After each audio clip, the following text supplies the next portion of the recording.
What is going on, guys? So today we are going to be coming at you with life in the 82nd Airborne, and these two guys right here, my brother James, he's been in some videos before. York, he's been in some videos before talking about RAS and all that stuff, but today we're going to be talking about their experience being in the 82nd Airborne.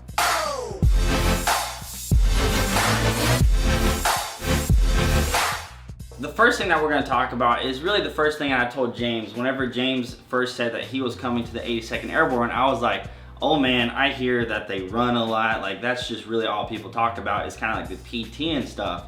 So y'all tell me and tell all these people right here, like, if you get put in the 82nd Airborne, what's the PT? First of all, I mean, like you said, you're gonna run a lot. You want to go through what our day-to-day is right now? So I have like an actual schedule on my phone that can tell them what our schedule is right now. Sure, yeah. Our Mondays, every Monday, you have at least a 4-mile run. So no matter what, you're gonna do at least 4 miles, and if they decide to do more, then you're gonna do more. And there's like extra stuff that comes with it too. Like we'll do like 2 minutes of push-ups, 2 minutes of sit-ups, pull-ups and whatnot. But just the running stuff, this is what we do every day.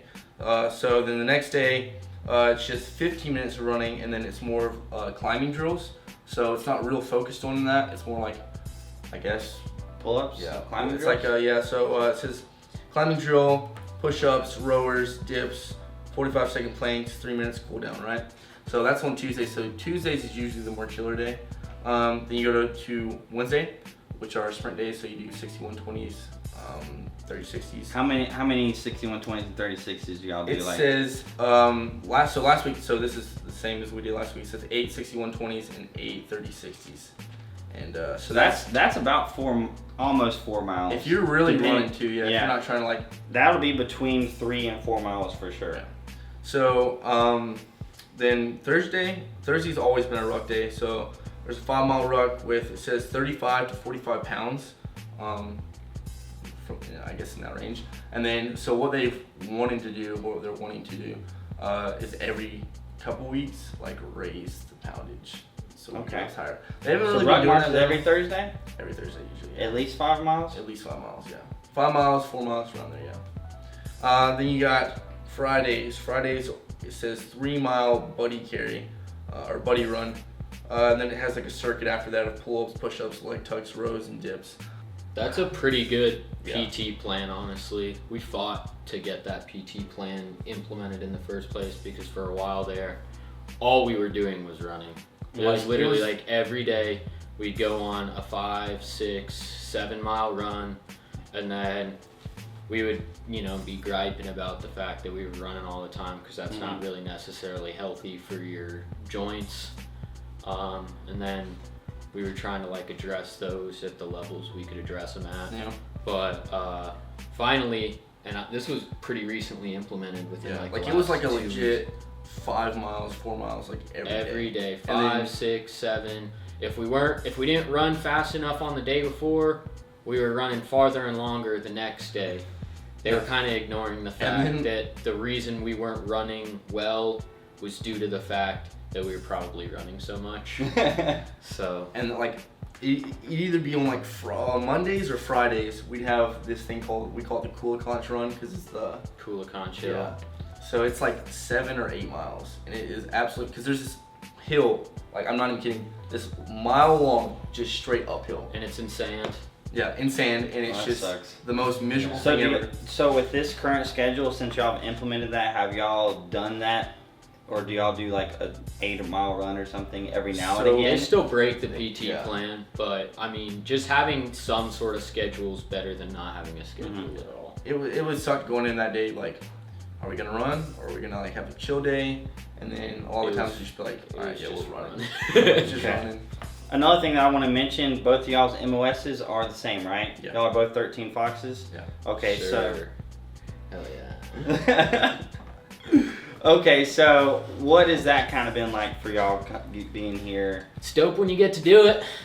Yeah. So you're going to be directly attached to an infantry platoon if you're a 13 Fox, because we're pretty undermanned. You're going to be either RTO, or if you've got some skill, then you're going to be like an FO, and you're going to find yourself with an infantry platoon standing right next to the platoon leader and just processing fire missions with them. You're going to be doing all that sort of stuff. Whenever you're actually out in the field, I think are like the best times. They're the best times with just like the guys. Easily. Like, sucking together, like it's just, I don't know. You like, feel a lot more akin in RMOS to your infantry dudes than you do to like the dudes that we're actually attached to being like artillerymen. Mm-hmm. Yeah. So if you do decide to choose this MOS, you're definitely the redheaded stepchild of the Army, because the infantry doesn't consider you one of them because you don't spend enough time around them. Yeah. When you're with them, they love you because they're like, these guys are doing some damage, these guys are dope. Yeah. But whenever you're not with them, then you're like an afterthought. They don't even think about you. And then over here, whenever you're with your artillery battalion, they don't know anything about what you do. They don't know anything about your MOS. They don't care for you whatsoever. Like Fisters, it's a joke because they'll tell you that you're not the tasking population, but then anytime you get tasked out to do anything, the only people you ever see are Fisters. The only other people you ever see are Fisters. So like how it used to be, like, so from my understanding of how it used to be in the old days, or how it still is in some other units, the Fisters are supposed to be like organic with the infantry. Yes, like we should be like when we wake up in the morning and we go to PT, we're supposed to be going down to the infantry companies and doing PT with them. Whereas here we go to the battery and we do it with them. A lot of that's dog and pony stuff because it enables somebody at a certain level to have a command. Okay. Is my understanding of the reason why they do it this way. So the only time that we've been with the, also just to add in, the only time we've been with the infantry, like you know, down there every day with them, you know, working. Deployment, yeah, pre-deployment, yeah. post-deployment, deployment, and then any time that we've got like a training exercise coming up. Mm-hmm. How often do y'all go on training exercises? Pretty often. Yeah. Yeah, because I from what I've just seen, I know because James is my brother, so he's all the kind, in my opinion, compared to other people I've seen, you're kind of like all the time going on at least 1 week or 2 weeks or doing something. Yeah. There's always something that's coming up. There's, for a lot of other units, I know that they get like an actual training calendar posted where you have some sort of prospect on like what you're looking at in the day-to-day for the next coming like year, where you know when your deployments are coming up, you know when your training exercises are coming up, and you're able to schedule around it. Part of being in this unit is you know nothing ever. It's like they really do say it's like if you're in like a regular leg unit, like you can plan things out like 3 months ahead or 4 months ahead, you know what I mean? Where here it's like on the fly. So now do you think that's the 82nd Airborne across the board is kind of like on the fly kind of deal? Like you're doing a little bit more, like because they're doing so much that they don't plan out as far. So you as like somebody who's in the 82nd don't really know what to expect 4 months out. If I'm gonna be honest, and granted I don't know 100% how it works, I think it's a lot of ineptitude masqueraded as readiness. Yeah, they want to see how ready we are. They want to consider it, they want to tell you that it's like, hey, we got to be ready for any sort of change at a moment's notice. But a lot of it comes down to, I think, of a lack of dissemination of information. Stuff just doesn't get pushed necessarily at the rate that other units, it does get pushed. So I think that's a big factor in that. I don't know enough about like taskings and training at those like upper echelons, like a division staff or anything, to honestly know. But they're always going to tell you that it's for readiness. But a lot of it feels like it's not readiness. That it's. And that's one of the things for just from my perspective as an officer. I like from the Joe's perspective, like the enlisted soldiers, like if things aren't planned out properly, it's like y'all, it's going to seem just like what the heck is going on. So that's definitely something interesting. Now, as far as other 82nd specific stuff, I know like every year do y'all do stuff? Like I know y'all did, like you told me about like y'all doing some jump or something like the 82nd Airborne Day. Or... There's every year All-American Week. Week. There's like a lot of historic stuff. This is a very historic unit. There's a lot of historic stuff that's involved with being a part of this unit. All-American Week, as being a part of it, really sucks. Like, you don't want to be the one who's getting tasked to go stand out on that field for a couple hours in the heat. But I guess, at those higher echelons, it probably looks nice under the air-conditioned tents and stuff. Yeah. So, there's like a lot of cool stuff. Like this year, they just had, what was the event that was like last week? There's a lot of stuff that's like World War II recreations and memorials and stuff like that, like for DDay. For the plate care thing that we all I wasn't there for that. Okay. But there was, for example, this year was the anniversary of DDay, like the 105th anniversary. It was like the 75th anniversary of DDay, and there was like a lot of real historical stuff involved with that. There was like a certain percentage of the people got to go over there and be part of like a jump into some of like the historic drop zones and stuff. They jumped into Normandy? No, they jumped into Alsace-Lorraine, I think. Oh, okay. Okay. There's a lot of cool stuff that goes on with like the historic part of being in this unit. But then again, there's a lot of stuff that also goes on, again, with if you're going to be like the lower enlisted part of this, there's a lot of stuff that you're not going to probably think is very cool whenever you're actually like doing it time now type stuff. Okay, so being a part of the 82nd Airborne, you're airborne. Yeah. How often do y'all do jumps? It's supposed to be once every 3 months, right? Once every 3 months. 3 months. But then a lot of the times, like when I first got here, I jumped like 4 times in like my first month and a half. Because you're gonna jump once every 3 months regardless, but also if you're like in a training cycle, that's like the minimum. Then you're gonna jump a lot more than that. Yeah. There was a time before I got here when the old battalion commander of 1504th said they were complaining that their guys weren't getting enough jumps. So I guess like the Air Force commander that was in charge of like shoot allocations was spitefully like, okay, well then we're gonna give you jumps. So they were giving them like these ridiculous amounts of shoots that no one could have ever filled realistically. But then like the commander took that situation as a challenge, and I had guys that we had guys like Raymond who was saying they were jumping like 3 times a week. It was like it was at minimum from what I heard they were jumping like every Friday or Thursday, something like that. They'd be jumping every time. And that was for like 3 months long. Do they ever have days where, because I've heard this before, but this was 15, 20 years ago, do they still have days where you can like, hey, on this day if you wanted to go jump? Like strap hanging?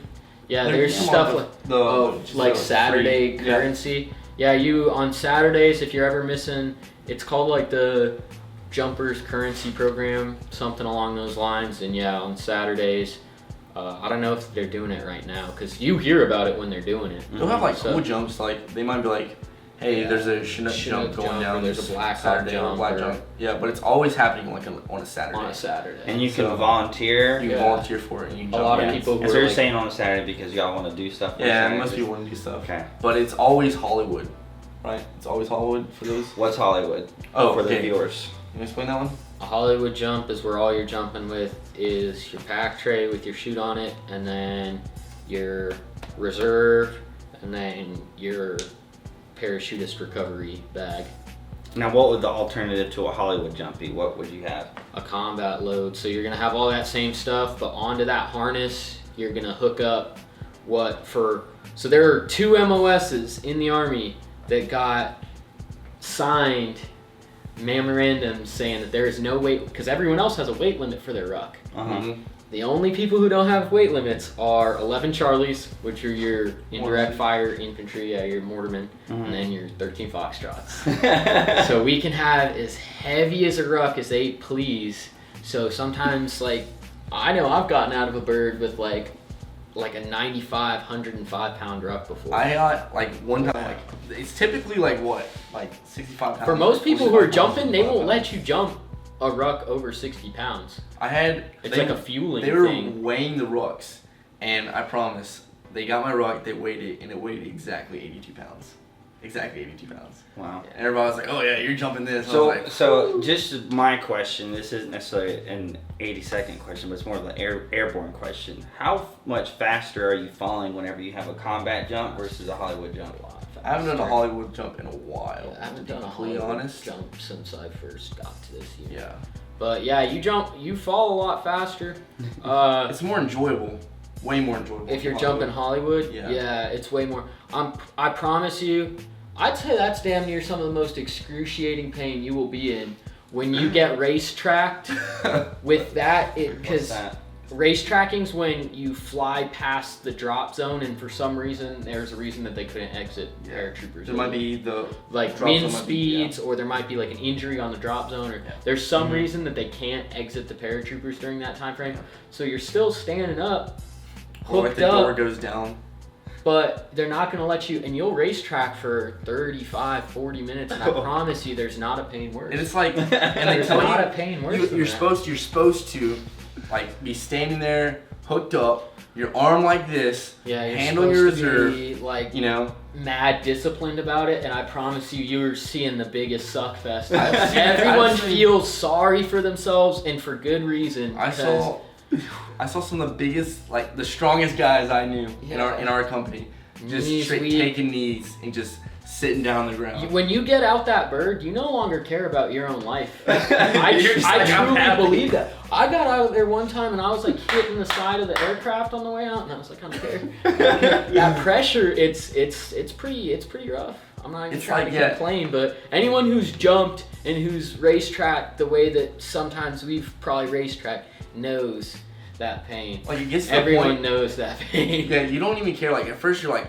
you know, please just let's just scratch this jump. Like I don't want to do this jump. But then when you get on the bird, all you're thinking about is I just want to get out of here because this sucks. At first It's you so don't bad. want to jump because you're like, yo, this sucks. Like, you know, what's gonna happen? Like I don't want to do this jump. But then once you're on that bird and you're hooked up, you don't. I've had it happen where like my static line was loose and I almost swam that shit, but I wasn't even thinking about that. I was literally throwing that shit, throwing that stuff, taking that pivot and diving head first out that bird. It's hard not to. All right, so compared to the other units around here, so you got 82nd is huge. It's huge, right? So how often does the 82nd, as I know the 82nd is always deployed, like somebody's deployed, but how often do you think it occurs? A deployment? Yeah, because y'all got deployed and then you were supposed to deploy again here. I mean, you were technically... It's like you go on a deployment, you come back, and it's like recovery. You're getting ready for you know recovery, and then the other unit is getting ready to deploy, and then they deploy. I know it's supposed to. Yeah, it's supposed to be cycling. So the way how has it been for y'all's experience? The way it cycles is you're gonna have your one person who's downrange. You're gonna have one group that's on GRF, which is your global response force. There's a brigade-sized element that's gonna be on global response. And then you're gonna have one unit that's in the train up for a deployment. So, but that's ideal. We've had it, so when we were deployed, 2nd Brigade was also deployed for like the liberation of Mosul and stuff.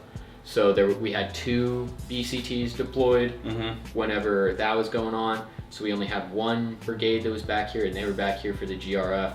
Now that brigade, 3rd Brigade, is downrange, and you have 2 back here. 1st Brigade's currently on GRF, and 2nd Brigade's gearing up, I think, to deploy. If, again, like deployment around here is never concrete. Y'all know of anything coming up? Not that I would feel confidently telling like you're always gonna hear things. You're always gonna hear things. Yeah, we're deploying next year in February. Because you know what we want to do? And then February comes around. We want to deploy. We want to deploy. Yeah. And we want to go downrange, and we want to do cool stuff, and we want to do our job. So they always dangle that like a carrot out in front of your face. I've heard of to make people re-enlist. To make people want to stay here longer. Because if you tell a guy like, hey, you're not deploying until 2022, and his contract's up, you know, at the end of this year, there's no reason for him to stay around. You know, like I'm not waiting 3 years just to go downrange. But I've heard of leadership telling guys that are getting out, like, hey, we're deploying like in a couple months. I think the most disheartening thing about being a soldier, especially a lower enlisted around here, is that you are truly like the lowest priority. There's no sort of checks and balances from the downwards going up. The most you can do is like call IG or do like an open door policy, but a lot of the times those are pretty fruitless endeavors. It's pretty disheartening because my dad did 20 years in the military. So whenever I was thinking of like an ideal army, I was kind of thinking of like almost a surrogate family that would be that structure. I always knew it was going to suck, and I always knew that there was going to be sweeping, mopping, getting smoked, doing runs, jumping at it. Like none of that was ever what broke me off or what had me on like a negative mind space about the military. I think the thing that's kind of I don't know, what's the word I'm looking for, Jimbo? I don't know. Disenfranchised me. Like the thing that's kind of disheartened me about the whole service, at least through my experience specific to this unit, is the fact that I feel like there's truly just a lack of care for the soldiers, which is unfortunate to be a part of. So that's actually pretty good. So that's your experience. The last thing that I actually wanted to ask them both was, being in the Army or the 82nd specifically, for whoever in the world is watching this, what do you want to change? So you kind of just basically saying like a lack of care for soldiers. Yeah. Which I've talked about that in the videos. Like one of the reasons that some people get out of the military is they feel a lack of care from the higher ups, and just people just don't care about them because they're an E3, E4, whatever. Not necessarily that, but what would you like to change? Because as far as the reserves go, I hate that everybody fails PT tests. All right. I hate it.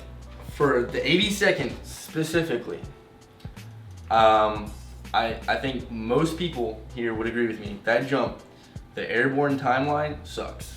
It's absolutely terrible. So you're waking up at like, I don't know, like you usually have to get to work at like 9. But for like you get to work at 9 for a jump, and then you rig your ruck, you do all that fun stuff, and then you get to the IMC or your FMC, your final manifest, right? And it's like 11 o'clock or something like that. But then you find out you're not jumping till like 8 o'clock or 10 o'clock at night. Yeah, you won't jump till like 02 if you wake up at 09. Yeah, and you'll be getting in the pack shed, I don't even know how many hours before the jump, and you're just sitting in there, and that's when you're thinking, like what we were speaking on earlier, that's when you're thinking like, man, I just want him to can this jump. I just want him to scratch. Yeah, that's interesting to me. So I mean, there could be a reason, but y'all don't see the reason. I think. Oh, there's a lot of reason. It's just a bureaucracy. I think it's because the Air Force doesn't want to wait on us. Yeah. So we get there early. Yeah, but like you'll be sitting with a full combat load on, right?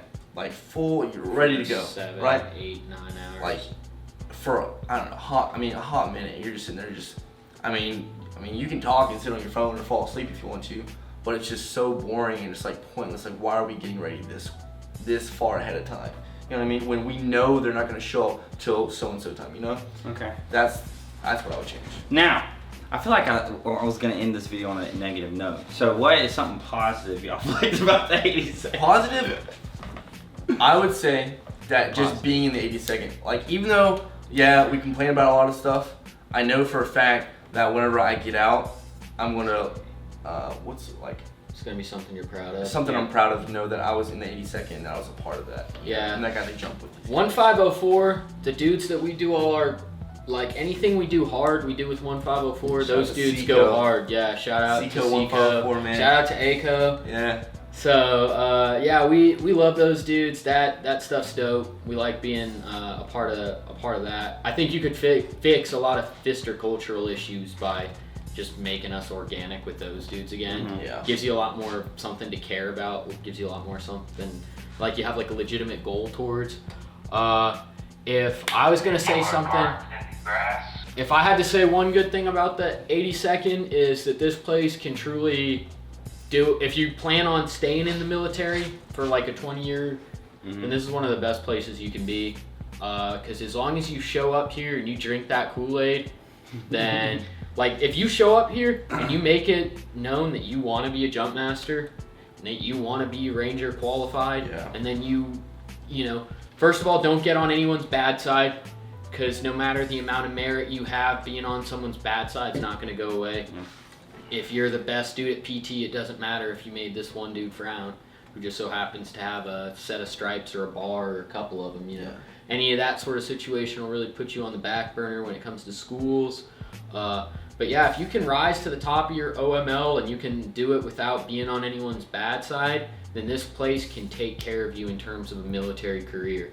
So if you want to, actually a good point. Yeah, if you want to come here, if you want to do schools, and if you want to have potentially the jumping off point to get to somewhere else, the 82nd really breeds them different. So you'll have that opportunity to. So from what I just saw something else, but from what I've been told from other NCOs that have been in other units, like he said, like the breed of like the 82nd soldiers like totally different. Like we're just more like, I don't know, like just better soldiers in general than the majority of the Army, I'd say. The fact that you have to do everything on these like real tight timelines with no sort of information on, like, you'll get told at 9 in the morning that something that takes 2 hours has to be done by 09:45, and somehow you always find a way, because they'll always tell you if you get this done you're going to be off early.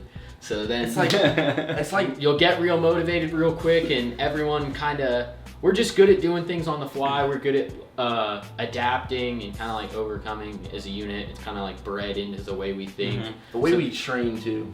So therefore, it's a lot better than other units. So therefore, you go to other places, and their hard problems seem less hard, I feel like. Yeah. You're gonna still have to like climb those hills. Like, I wouldn't know a damn thing about a Striker or a Bradley, or how to, fix an Abrams or any of that like armored stuff that you might be finding yourself doing. I'm not gonna know how to do that. But if I were to go to one of those units, I don't think it'd take me very long to figure it out. Whereas if you were to get someone who's maybe an above average soldier at a different unit, and then they come to this unit, their PT scores or chances are going to be below average compared to the metric we grade off of. They're going to have just certain problems. We've seen that from NCOs that have come to us from different units.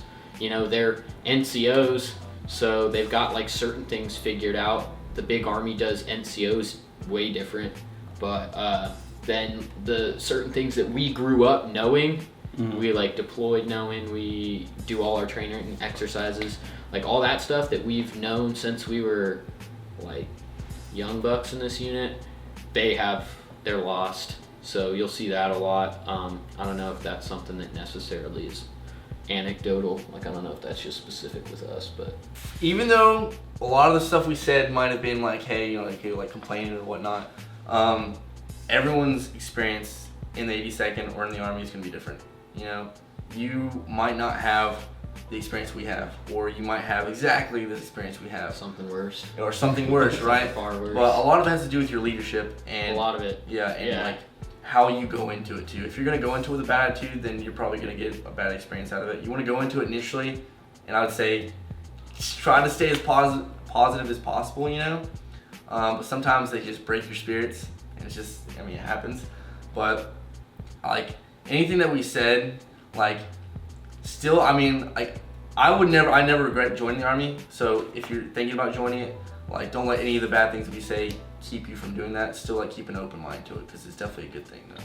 So basically the 82nd, you're higher speed than average across the board in the Army.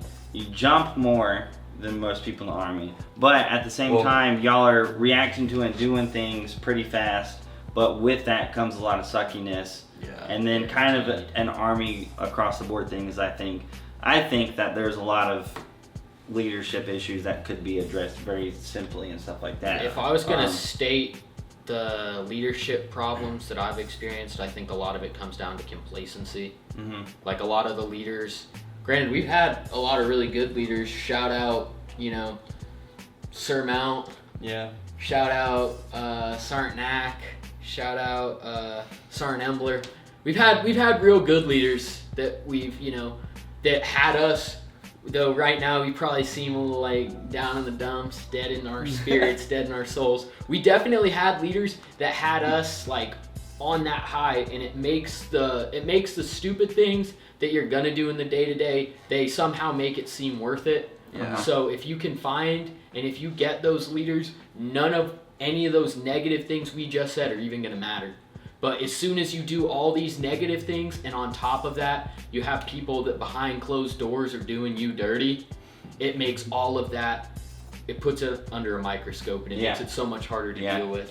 That's definitely a thing. That's why a lot of the Army is a case-by-case basis, because your leadership is really going to make or break your experience. To be completely honest, it really is. That's why what I've been told is like, I had this one NCO. Everybody said like this NCO is like he's like the best, and he was great. He did a lot of great things for me, and that's because like he's still been the best NCO ever. Like it's ridiculous how big an effect. Like if they bend over backwards for you, like that is big. Yeah. But anyways, so. This is a long video, but I hope you guys enjoyed it with them just sharing a little bit of their experience, the good, the bad, the ugly, the cool things that they've done in the 82nd Airborne. I hope you guys enjoyed it, learned something about it. If you're going to the 82nd Airborne soon, expect to be doing some of the things that they talked about in this video. So, that is it for this video. I hope you guys... Can I give one more piece of advice? Sure, go ahead. I apologize. I forgot to say this earlier. If you're gonna enlist in the military, 2 things. Go in with the opinion to change it for the better, because you'll see a lot of people who are in here just because it's a consistent paycheck. And then number 2, sign yourself up for the shortest amount of time possible, because you don't know how much you're gonna like it. You can always sign up for more. Yeah, you can always get a longer contract, but there's no 2 weeks notice that's gonna get you out of a 6.5-year contract. Yeah. So I will say, when I first wanted to enlist, I wanted to do 8 years, and then my mom taught me how to do it. 4.5, glad I did. There you go, guys. Make sure you listen to those tips, because those are very true. So that is it for this video. I hope you guys enjoyed it. If you did, hit that like button. That'd be awesome. If you want to check out some more of my videos, hit that subscribe button. That would be even better, and the notification bell button for any other videos that I have coming out. If you missed a video that I did with James talking about life in the barracks here at Fort Bragg, you can make sure you go check that one out. Follow me on Instagram and Snapchat. The link is right here. I feel like I'm a little bit off screen, but it's okay. I don't know where it's at. Right here. It's right here. I hope you guys have an amazing freaking day, and I will see y'all later. And then I almost forgot, following them on Instagram. James is right here. York is right here. Feel free to go. Ask me questions. Yes, feel free, guys. Go ahead and hit them up. Just literally as much as you want. Yeah. At first, yeah. Keep doing it. All right, see y'all.